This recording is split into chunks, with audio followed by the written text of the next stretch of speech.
Hello, my name is Claudia Grego March, and I'm a PhD candidate at the University of California, Santa Barbara. Today, I will be presenting the talk Informalism/Curveball, Informal Painting and its Exegesis between Argentina and Europe, which is the result of my work as a scholar in residence at ISLAA. Since the outbreak of the Revolución Libertadora in 1955, Argentine art institutions worked to turn the country into an international hub, exporter and importer of art. These efforts were especially notable in Buenos Aires, where museums prioritized the projection of a local avant-garde that would be in line with the art in vogue at the main cultural centers, but whose repertoire was also distinct and original. Since the late 1950s, European Informalism had been proclaimed as one of the main interlocutors in the renewal of the Argentine art scene. Exhibiting and collecting European Informalism became a key strategy during the first years of the 1960s, a burgeoning moment for a new generation of artists who, as it is shown by this photograph of Alberto Greco painting, were also attracted to the movement. This approach to informalism didn't imply an automatic or unproblematic assimilation of the aesthetic principles of the movement. While the geopolitical dynamics that have traditionally shaped the discipline of art history would invite us to conceive informalism in Argentina as a peripheral offshoot of its European version, in this presentation I argue that the interculturalization that defined the informalist movement between both sides of the Atlantic indicates the opposite. The Argentine art scene approached the informalism produced in Europe in a particularly selective manner and strategically transformed it, expanding its theoretical, institutional, and aesthetic boundaries beyond European confines. To demonstrate my point, I will focus on how two of the most important art critics of the time, Rafael Squirru and Jorge Romero Brest, reinterpreted the significance and the theoretical principles of the movement according to the Argentine context. Multiple historians have remarked the unique relation that Argentine informalist painters such as Greco, Mario Pucciarelli, or Kenneth Campbell, whose works you can see on screen, established with the European art movement. While it is true that European informalists like Alberto Burri or Antoni Tapias were a reference for the Argentines, it is also true that some of them, rather than following their model, expanded it through an irreverent and questioning attitude. As the painter Jorge López Anaya has pointed out, the informalist initiatives that emerged in Buenos Aires proposed notorious deviations from their European partners. Greco, Campbell, or Alberto Wells approached informalism with insolence, taking its principles to the limit and using the answers that the Europeans had arrived at as starting points. While Argentine artists didn't accept the supposed categorization of European art as a model, the Argentine art critics and institutions also played the game of informalism with their own cards. By the late 1950s, in a moment when the public and the critics received informalist art with notable distrust due to the aesthetic conservatism still prevailing in Buenos Aires, Rafael Squirru, director of the Buenos Aires Museum of Modern Art since its foundation in 1956, became one of its first advocates. In 1959, Squirru organized the first exhibition of Argentine informalism at a public institution, the Eduardo Sibri Museum, entitled The Informalist Movement. On screen, you can see an image of a committed and excited Squirru hanging a poster of the show. In the prologue that opened the catalog, the critic showed how, from his point of view, the institutionalization of the informalist movement in Argentina had to involve an articulation of the local art scene with a contemporary European production. The strategic assembly was especially visible at the first international exhibition of modern art in Argentina, celebrated at the Museum of Modern Art in 1960. Where he included a vast number of artists working with abstraction. Of the more than 130 Argentine artists exhibited, the vast majority flirted in one way or another with informalism. Furthermore, in the Spanish section, Modeste Couchard and Tapias stood out, while in the French one, Jean Fautrier and Pierre Soulages presented remarkable paintings. Artists like Willem de Kooning, Frans Klein, or Jackson Pollock also occupied the totality of the exhibition's US sector. As Squirru explained in the prologue of the catalogue, significantly written in Spanish, English, and French, supporting the newest international art trends was not a mere exercise of imitation. I quote, "Our position is affirmative. We have not chosen to blend in to look good," end quote, he declared.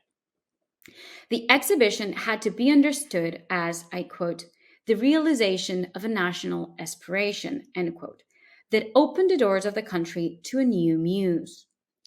Through vague and poetic prose, Squirru constantly overlapped the artistic novelty that the museum represented with, I quote, "a new sensibility," end quote, that governed the world. The show's articulation between local and foreign contemporary art was a symptom that the sensibility of what he understood as a new man was flourishing in Argentina. For the critic, this new man would lead the country's transformation from a position that reflected the critic's fervent anti-Peronism, reluctant to political partisanship, and full of creative freedom.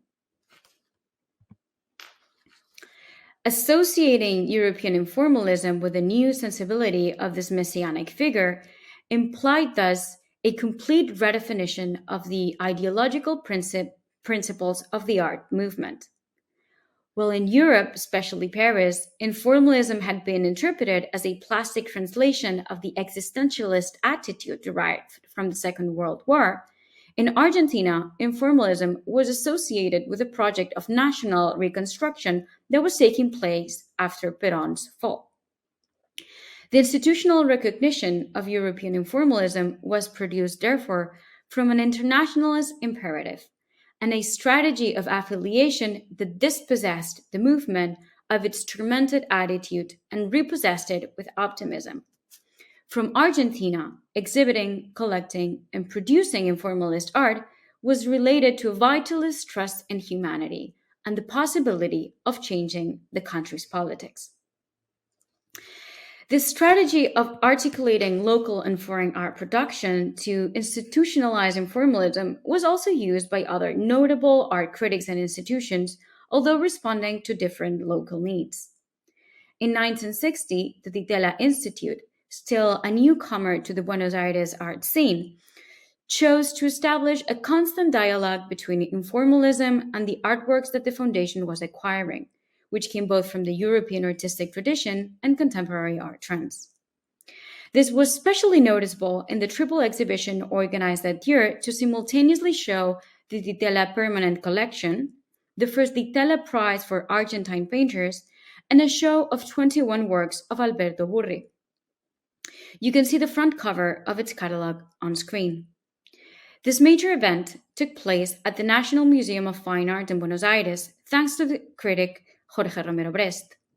As the local art press recognized, the triple show proposed an implicit continuity between the Western tradition, European informalism, and Argentina's contemporary art scene. Due to the event's success in 1961, the Di Tella repeated this curatorial model, incorporating some slight changes. Under the unifying title of 4 Evidences of a Young World in Today's Art, the second Di Tella Prize for Argentine painters was presented together with an exhibition of a foreign artist, Antoni Tapias, a show by an Argentine contemporary painter, José Fernández Muro, and the Di Tella Permanent Collection, limited this time to 20th century artworks. On the one hand, these changes, as indicated by the global title of the event, aim to reinforce the ideas of youth and contemporaneity that the Di Tella intended to represent.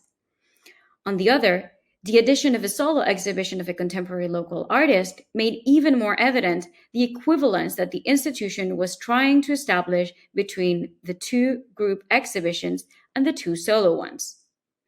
The young Argentine painters who had been selected for the prize, of which the informalist Mario Pucciarelli won this exhibition, were established as the direct heirs of the modern Western eminences, while Argentine painters such as Fernández Muro were also compared to foreign successful painters such as Tapias.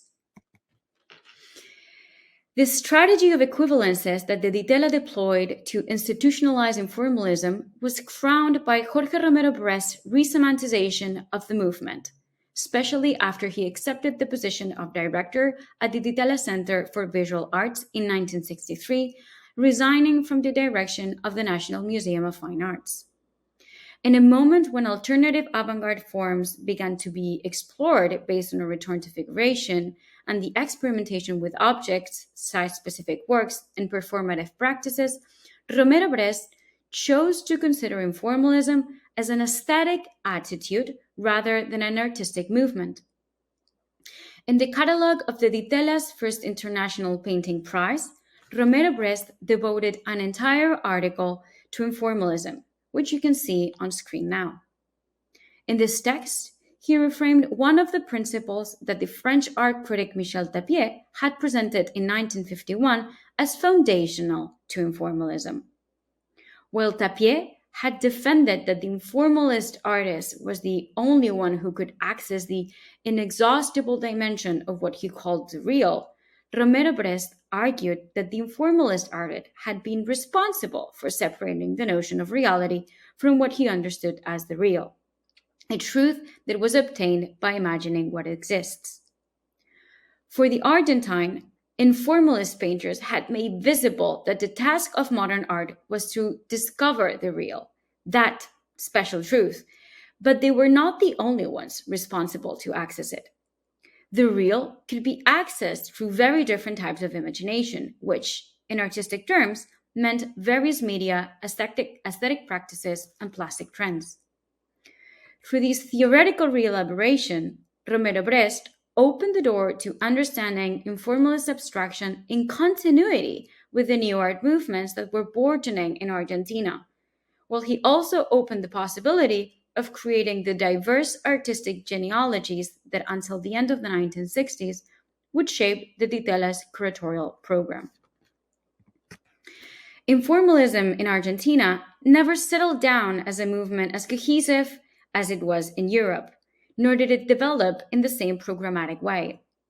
While at a plastic level, informalism was, as Lopez Anaya put it, I quote, an open door to other experiences, end quote, far from the aesthetic programs of the European continent, at the institutional level, it was also treated from a particular point of view. Informalism in Argentina was not a branch of the European version, but an expansion of the rhythms and discourses that had guided the movement until then. Conditioned by their own advantages and limitations in the project of artistic modernization, Argentine critics and artists thought and practiced informalism based on its possibilities and not on its guidelines. In the late 1950s and early 1960s, the Buenos Aires art scene witnessed informalism's last curveball, leaving its mark on the multiple temporalities and meanings that constitute the movement and transporting it beyond its center. Thank you very much for your attention. Muchísimas gracias.